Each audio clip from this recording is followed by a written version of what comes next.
Bienvenidos a otro mundo. Un mundo lleno de misterios. Un mundo que os será contado en Narramanía.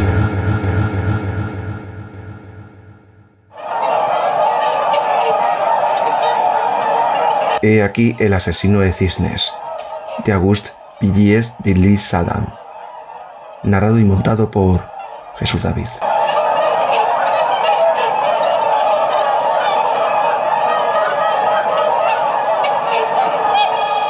Al consultar los volúmenes de historia natural, nuestro ilustre amigo, el Dr. Triboulet Bonhomet, había terminado por aprender que el cisne canta bien antes de morir.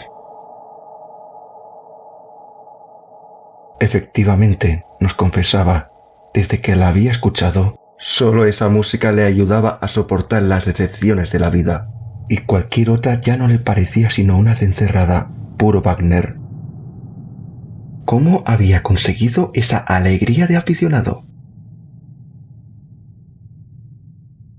En los alrededores de la antiquísima ciudad fortificada en la que vive, el anciano había descubierto en un parque abandonado, a la sombra de grandes árboles, un viejo estanque sagrado, sobre el sombrío espejo del cual se deslizaban 12 o 15 aves. Había estudiado meticulosamente los accesos, calculado las distancias, observando sobre todo al cisne negro, el vigilante, que dormía perdido en un rayo de sol.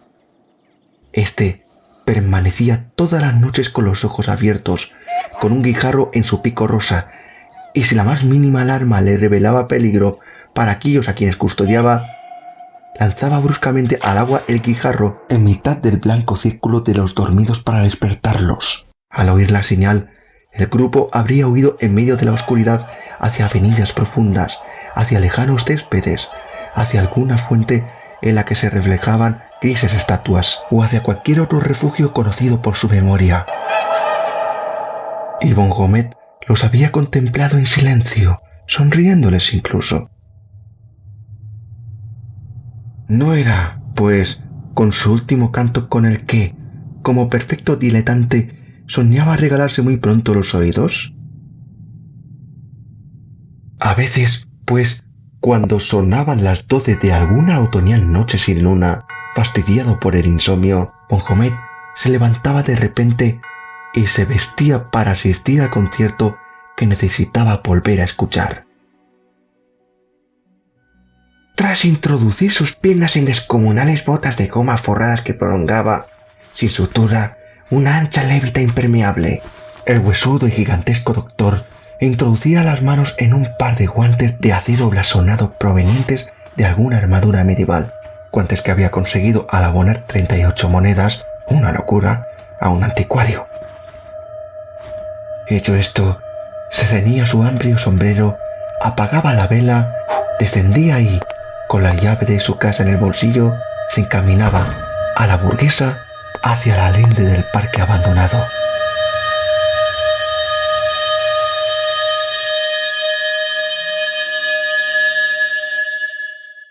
Enseguida se introducía por oscuros senderos hacia el retiro de sus cantantes favoritos, hacia el estanque cuya agua poco profunda y bien sondeada por todas partes no le pasaba de la cintura, y bajo la bóveda de la arboleda ensordecía sus pasos al pisar ramas secas.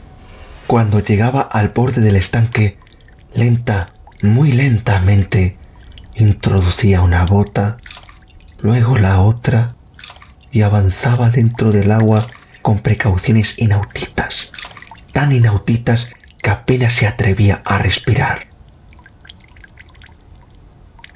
Como el melómano ante la inminencia de la cavatina esperada. De tal manera que, para dar los 20 pasos que le separaban de sus queridos virtuosos, empleaba normalmente entre 2 y 2 horas y media. Hasta tal extremo temía alargar la sutil vigilancia del guardián negro.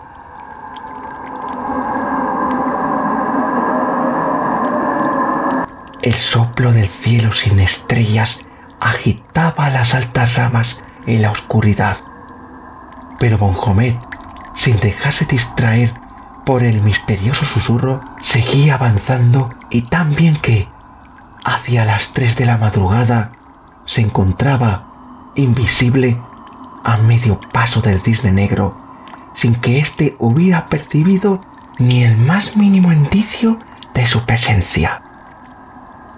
Entonces, el buen doctor, sonriendo en la oscuridad, arañaba muy suavemente, rozando apenas con la punta de su índice medieval la superficie anulada del agua delante del vigilante.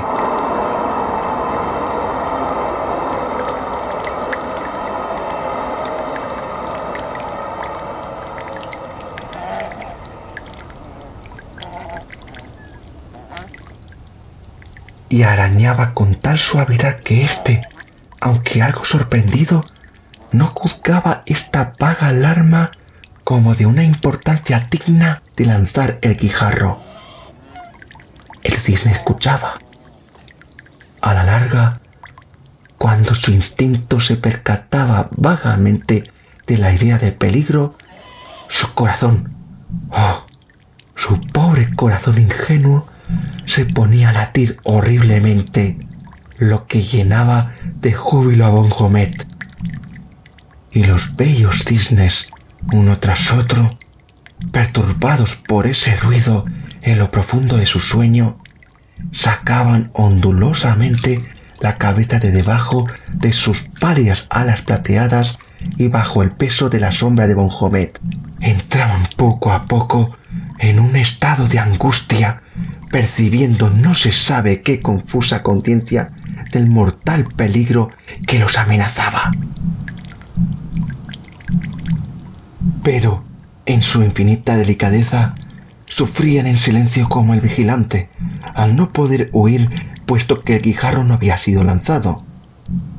Y todos los corazones de aquellos blancos exiliados se ponían a dar latidos de sorda agonía, inteligibles y claros para el oído maravillado del excelente doctor, que sabía muy bien lo que moralmente les producía su cercanía y se deleitaba en pruritos incomparables con la terrorífica sensación que su inmovilidad les hacía padecer.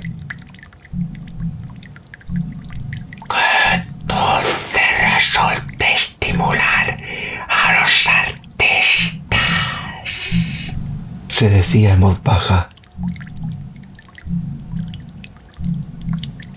3/4 de hora, más o menos, duraba este éxtasis que no habría cambiado por un reino.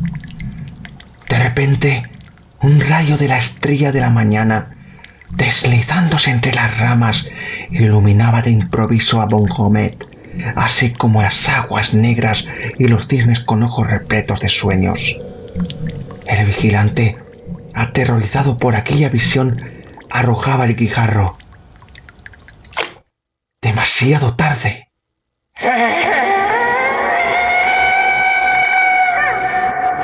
Con un grito horrible en el que parecía desenmascararse su sonrisa, Bonhomet se precipitaba con las garras en alto y los brazos tendidos hacia las filas de las aves sagradas. Y eran rápidos los apretones de los dedos de acero de aquel paladín moderno, y los puros cuellos de nieve de 2 o 3 cantantes eran atravesados o rotos antes de que se produjera el vuelo radiante de los demás pájaros poetas.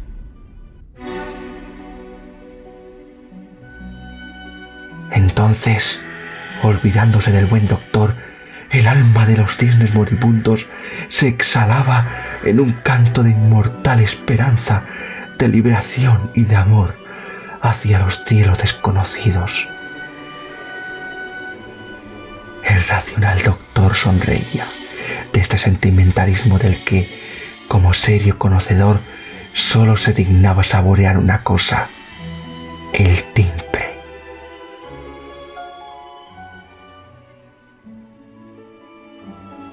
No apreciaba musicalmente nada más que la singular suavidad del timbre de aquellas simbólicas voces que vocalizaban la muerte como una melodía.